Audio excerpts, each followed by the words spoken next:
Okay, I think we are live here. We're talking about Ghost of Tsushima. So I got this new video out about the control settings. So if you want to dominate Ghost of Tsushima, like my T-shirt, then you want to know how to use the controller. You want to know how to fight, and to fight, you have to use the controller. All right, so obviously, the most important things on the controller typically are these four things here. You get the square, that's a quick attack. Let's see, and but it's this L1 key that I think is the most important.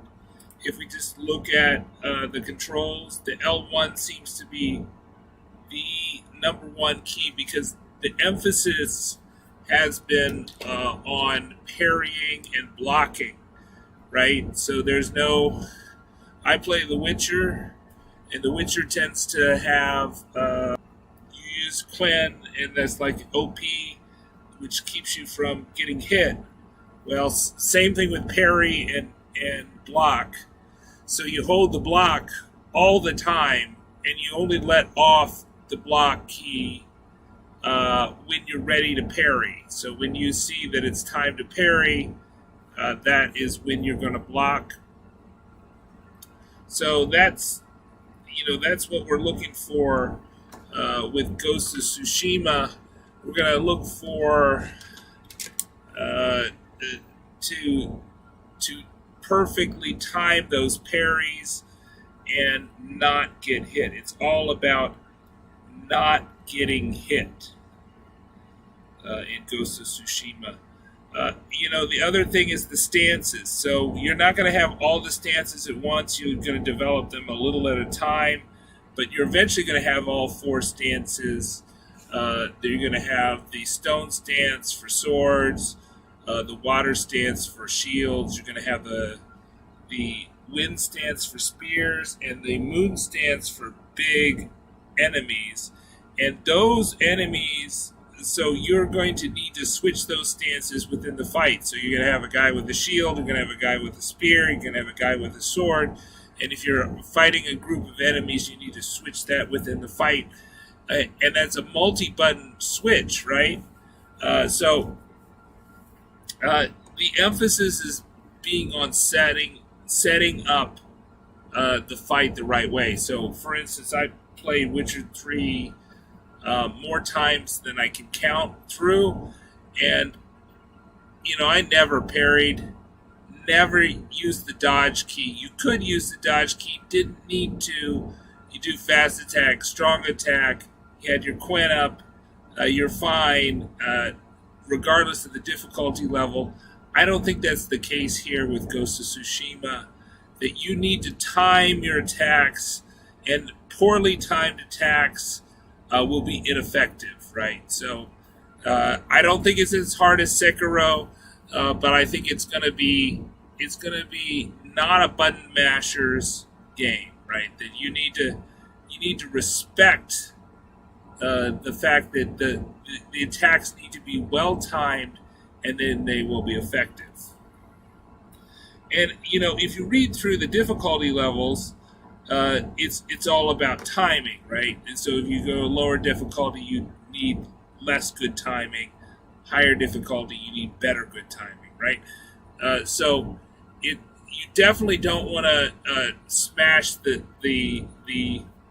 square key and spam that. That's the last thing you want to spam, because you're not going to get in any extra attacks. It's just going to waste your time, and you'll have poorly timed attacks. So you want to have well-timed attacks in this game. So X is the jump key, R1's quick fire, R2 is crouch or mount the horse, L2 is fire bow or ranged weapon, R2 and one of the circle X triangle, that'll do your quick fire of whatever ranged weapon or your stance choice, depending on the issues. So, I think that the other thing that's come out is that, you want to follow the guiding wind, so you want to swipe the guiding wind. That's going to lead you to your objectives. There's no HUD. You also want to follow the foxes, and you want to follow those yellow birds. So there's these yellow birds out there. Whenever you see a yellow bird, you want to follow it. The other advice that I've seen out there is that with Ghost of Tsushima, you want to play the first two quests all the way through, maybe the first three, because you're going to unlock some key stuff in the first two main quests. So don't start rambling off right away. I forget which skills you get in the first two quests, but play the first two quests. But whenever you see a fox, follow it. Go to the shrines. Whenever you see a hot bath, take your hot bath. The other thing is health. I don't think there's anything equivalent to food in this. The Witchers had potions.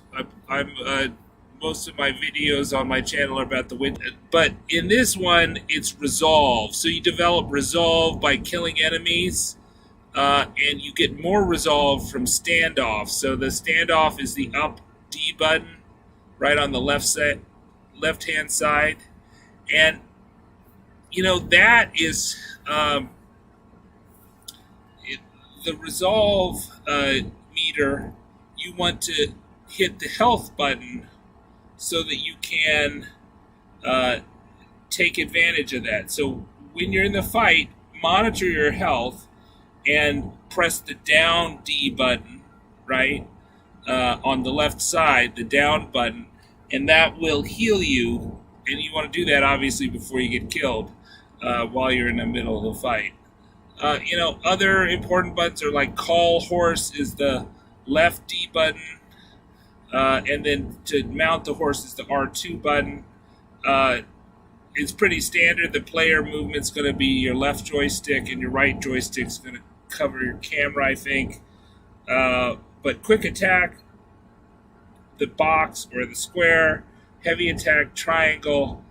They call it dash, but it's actually dodge, right? And you don't want to spam the dodge, right? You want to hit it one time. So you hit the dodge once, because if you hit it twice, then you're going to find that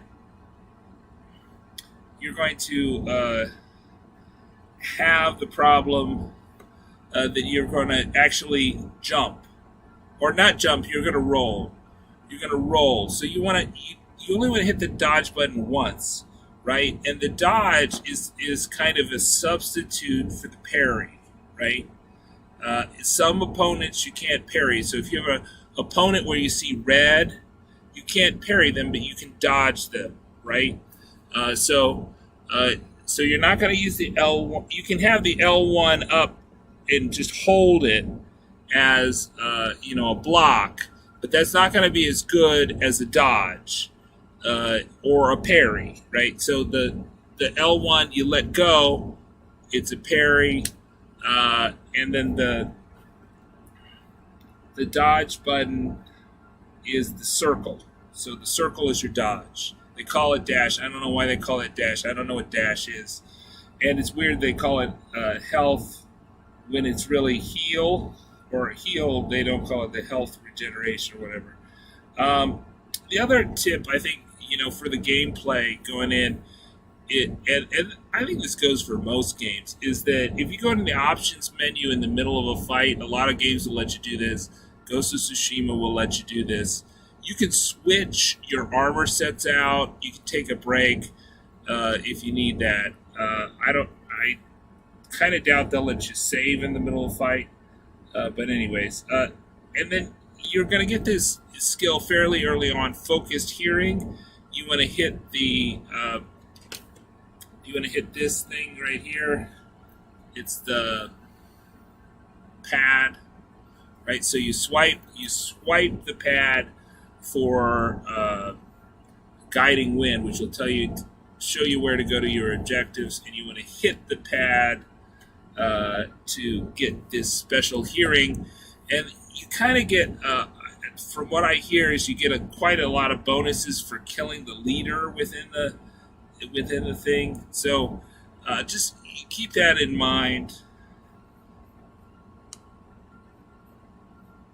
Okay, I found one problem with this. Let's see if I can edit it. We're private right now. Let's see if we can make it public. So I don't know who else is watching this besides me. Where does it go? Private. Oh, let's make it public. Okay, so but maybe you'll see it later. The other thing for the party here, so we got 30 minutes to go until Ghost of Tsushima comes up. I'll probably not stay up to the last minute because I'm gonna get ready for the game. But let's see what else. I think that you want to collect. So you want to follow the foxes. You want to follow the yellow birds.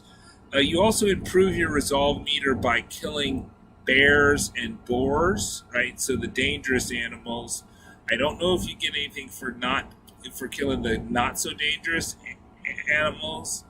And your resolve meter goes away, right? So you want to use that to regenerate your health before it evaporates, right? So if you're from a Witcher sense, it seems similar to the adrenaline meter.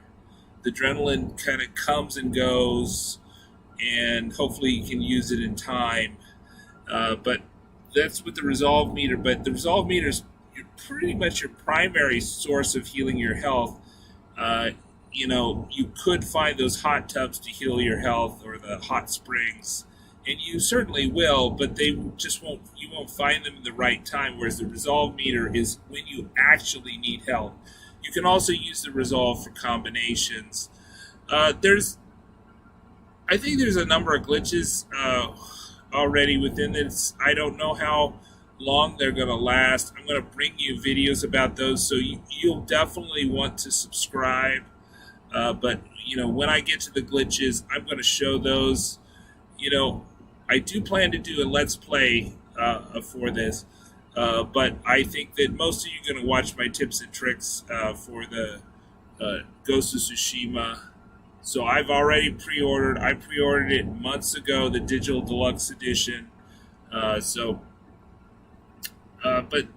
it seems like the charms are quite powerful. The foxes allow you to get more charm slots, so you can equip more charms. I've seen some debate in terms of using your skill points or ability points. I forget what they call them for here. But the points that when you start leveling up, you can either use them for like dodging, or you can use a lot of them for parrying. And I think there's a good dodging works with everybody, but parrying doesn't work with everybody until you get to kind of a higher level. But those seem to be the best uses of it. The other thing that people have emphasized who have had the review copies is that you should switch your armor out a lot, and you should upgrade your traveling armor as fast as possible, right? So you want to so there's this sort of traveling armor set that you get right away. It's not very good for fighting, but it unlocks more of the board, and you should upgrade that as much as possible. The R2 does a lot of things. It does the loot. It does the get on the horse, get off the horse. So that's something to keep in mind. So you need a lot of loot to upgrade your armor, and we're gonna focus on little known fact. I have a PhD in financial economics, so I'm really interested in the economic system in the game that I think has not been well explained in anything. But you can loot the enemies. You can loot places, and so I think the keeping an eye on the looting system and the upgrade system is important. You're going to only have one katana, but you're going to upgrade it, and the cost of upgrading it in terms of steel and iron and all these other rare commodities within the game are going to be substantial. All right, so let me know what you think in the comments. Let me check the comments. I haven't been up with the comments, so let's see if we can see if I see anything in the live stream. Okay. So let's just talk about the four stances, right? You got the stone stance for swordsman. You got the moon stance for big guys. You got the wind stance for spearmen, and you got the water stance for people with shields, right? So my thinking is that you're going to get the stone first, water next, maybe spears, and then the moon. And from a mnemonic device, you're going to hold. You're going to need to switch between the stances. You need to hit the R2 button, and then mnemonically I would assign, and this is IGN's idea, it seems good, that the shields seem to be circular, so use the circle. The X seems like two swords getting each other, so use the X.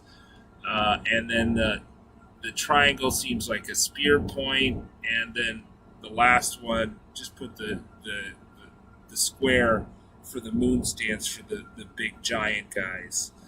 Let's see if there's any other controls. I think R1 quick fire weapons. L2 is select range weapons. And then R2 could be select stance or quick fire weapon, right? And then right is the camera, left is the player movement, triangle heavy attack, quick attack, and then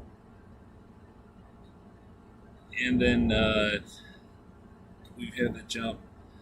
Supposedly he can't jump like Assassin's Creed unless you upgrade him, so he will die from high jumps.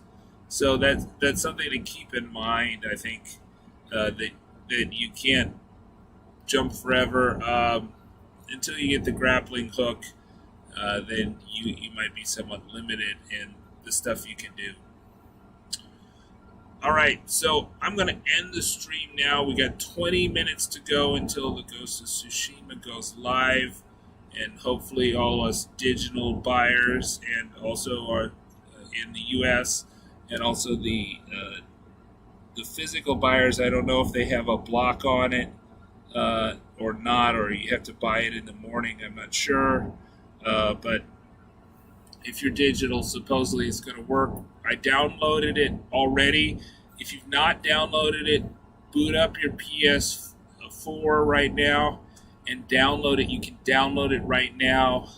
The sooner you start downloading, the better. And we're going to continue. We're going to have a lot of content on the Ghost of Tsushima. We're also coming out with new videos every Saturday for The Witcher 3, tips and tricks, glitches, and that type of thing.